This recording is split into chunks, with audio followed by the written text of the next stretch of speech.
For more than 60 years, a discrete force has protected France. This defense weapon of unparalleled power ensures the nation's survival in the face of the gravest threats. The principle is simple. Retaliation is a certainty. If a state launches an aggression that France judges existential, the retaliation will be nuclear and devastatingly violent. This mechanism is what we call nuclear deterrence. France's nuclear deterrence is rooted in history. At the end of the 50s, the world was structured by the Cold War. Two blocks, two nuclear superpowers. At the time, the atomic bomb became the ultimate marker of power.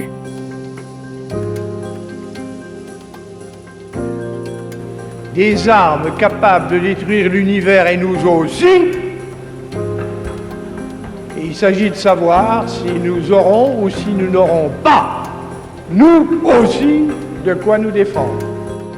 On November 3rd, 1959, at the École Militaire, General de Gaulle delivered a speech to the French armed forces. France was yet to commence nuclear testing. Yet, the doctrine was already there. For the first time, France publicly spoke of what would become its nuclear deterrent, possessing a weapon capable of safeguarding the nation against existential threats, and using it independently. Since that founding address, the doctrine has evolved under each successive president, adapting to the major changes reshaping the world. From the balance of the Cold War to the rise of nuclear proliferation and now the return of war in Europe, the doctrine has been adjusted, yet it has always remained true to its core principles. This continuity structures the French model of deterrence. Today, that model is shaped by 5 defining characteristics.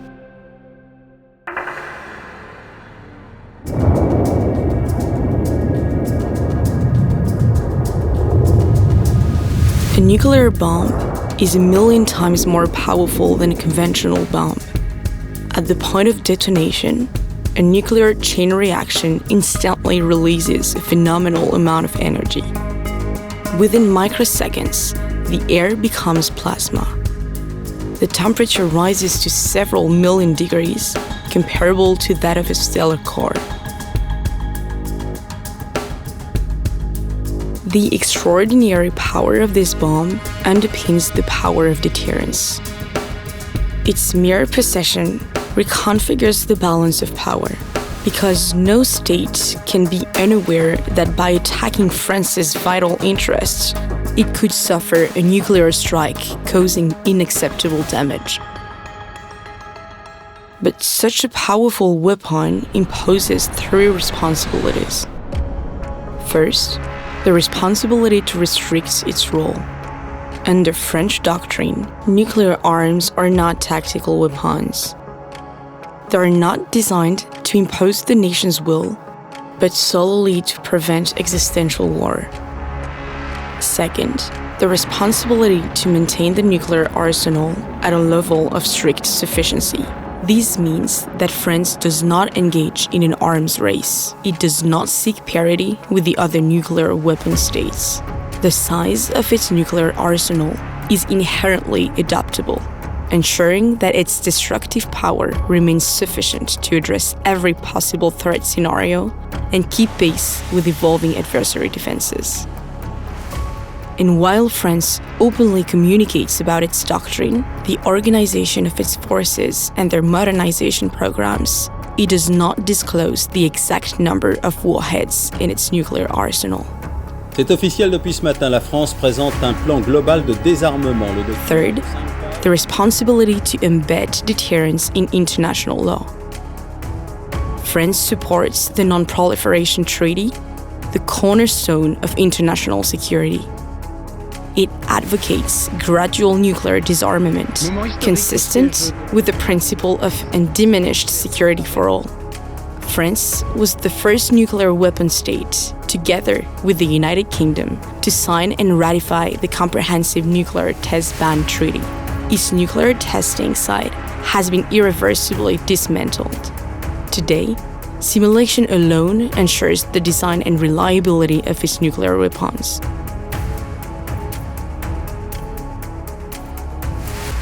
Mes chers compatriotes, je vous annonce ce soir l'arrêt définitif des essais nucléaires français. Aujourd'hui, j'ai le sentiment d'avoir accompli l'un des premiers devoirs de ma charge en donnant à la France, pour les décennies qui viennent, les moyens de son indépendance et de sa sécurité. Through irrevocable measures and an active commitment to implementing those treaties, France aligns its deterrence policy with the objectives of strategic stability and gradual disarmament. Given its unparalleled destructive power, the nuclear deterrent demands transparency, legal compliance, and ethical responsibility. France's nuclear deterrent is completely independent because nuclear weapons protect the nation against the most serious threats. Their development and use can neither be shared nor delegated. The nuclear warheads are designed in France by teams at the French Alternative Energies and Atomic Energy Commission, CEA. The warheads use uranium and plutonium recycled from existing stockpiles with no external dependency. The missiles, submarines, and Rafale fighter aircraft that carry those warheads are also designed under complete national control. The French Defense Procurement and Technology Agency oversees the development of this weapons system, guaranteeing sovereign equipment for the nuclear forces. Autonomy in capabilities goes hand in hand with independent decision-making. In France, the ultimate responsibility lies solely with the President of the French Republic. He, alone, has authority to launch a nuclear strike. Directly elected by the people, the President guarantees national sovereignty. He holds the legitimacy to take a decision that commits the nation as a whole. On the international stage, France's nuclear capability providing autonomous protection against the gravest threats safeguards its freedom of judgment, speech, and action, even in the most challenging situations.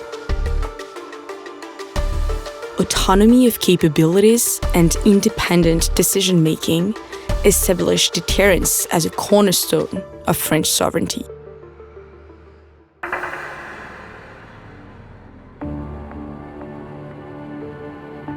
Deterrence does not rely solely on power. Its effectiveness also depends on credibility. Because deterring means leaving no doubt that France would indeed be capable of responding to a major aggression with a nuclear strike.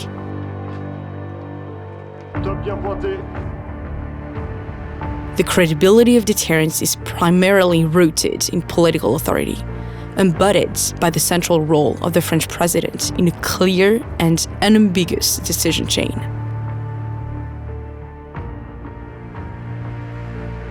It is also sustained by the continuous support of the nation. For more than 60 years, each defense spending law has provided the funding needed to build, modernize, and sustain our deterrent. Consistency over times gives France's deterrent political depth.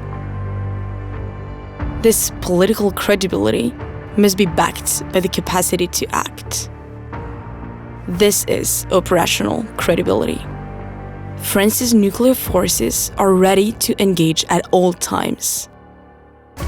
There are two complementary components. The permanent and invisible strategic oceanic force ensures that any attack against France's vital interest would not go unanswered. Nuclear ballistic missile submarines, concealed in the sea's depth, are capable of retaliating even against a surprise attack. In support, the airborne component is both visible and reversible. It is visible Because the Rafale aircraft are regularly equipped with their nuclear missiles on the ground. Their crews fly in operational conditions without warheads, and these missions can be observed. It is reversible because in a serious crisis, placing the airborne force on alert status sends a signal to the adversary, demonstrating our resolve before a raid even leaves the ground. And that raid would remain reversible until the order to employ nuclear weapons is issued. Together, the sea-based and airborne components embody the operational credibility of deterrence. Finally, this credibility is scientific, technological, and industrial. Unique expertise in simulation guarantees the performances of weapons designed to penetrate the most effective defense systems. This coherence of decision, forces, and capabilities underpins the credibility of French deterrence.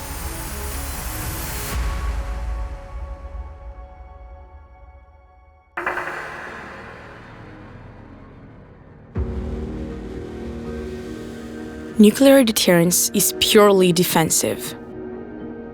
It is designed to prevent an existential war and to ensure the nation's survival. But it is not designed to prevent any form of tension. Below the nuclear thresholds, conventional conflicts are fought. Conflicts in which the adversaries may seek to test the limits of deterrence. French doctrine is therefore deliberately ambiguous regarding the scope of its vital interests. This uncertainty aims to complicate any attempts to circumvent deterrence by operating below the nuclear threshold.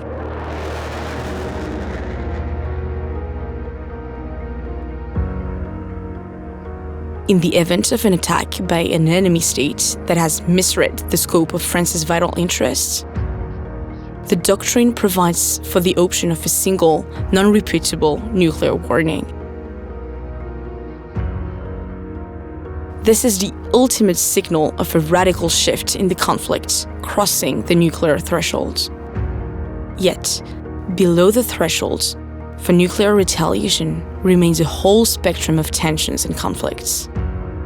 Consequently, France's conventional armed forces operate in support of the nation's nuclear deterrent forces. La présence de forces conventionnelles robustes permet alors d'éviter une surprise stratégique, d'empêcher la création rapide d'un fait accompli, ou de tester au plus tôt la détermination de l'adversaire en le forçant à dévoiler de facto ses véritables intentions.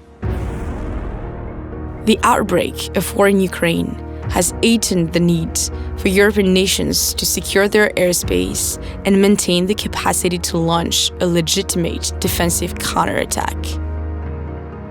France is therefore strengthening its expanded air defense systems and deep strike capabilities in cooperation with its European partners. These capabilities reinforce the support structure of our deterrent and preserve the coherence of our military model. Deterrence sets the ultimate limit. Conventional forces operate below it. Together, they enable France to respond to every threat.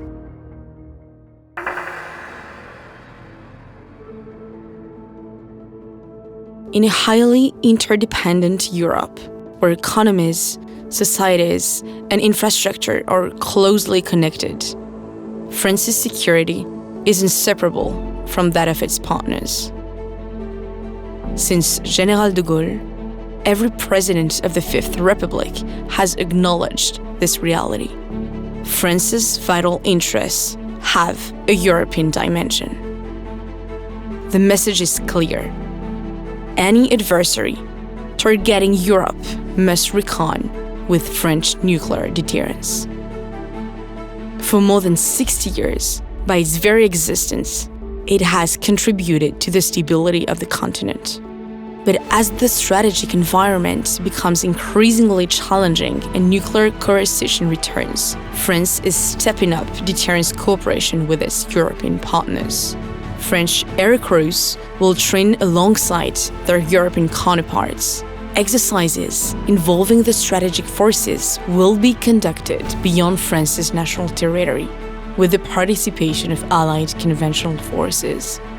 And, in certain circumstances, elements of the strategic air forces may be deployed on Allied territory. This is what France calls forward deterrence.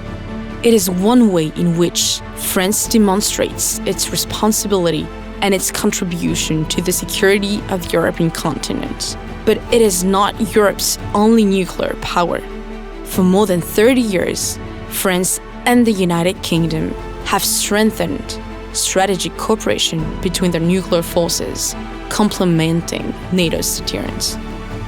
By increasing the number of distinct and independent decision centers, they complicate the calculations of any potential adversary and reinforce the overall deterrent effect. Our nuclear ballistic missile submarines, together with the Rafale aircrafts of the Strategic Air Forces and Nuclear Naval Aviation Force, constitute the core of our independent nuclear forces.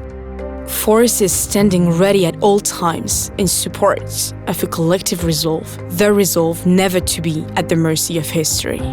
For more than 60 years, deterrence has protected us against the gravest threats. And as long as the world remains uncertain, it will continue to be the foundation of our freedom.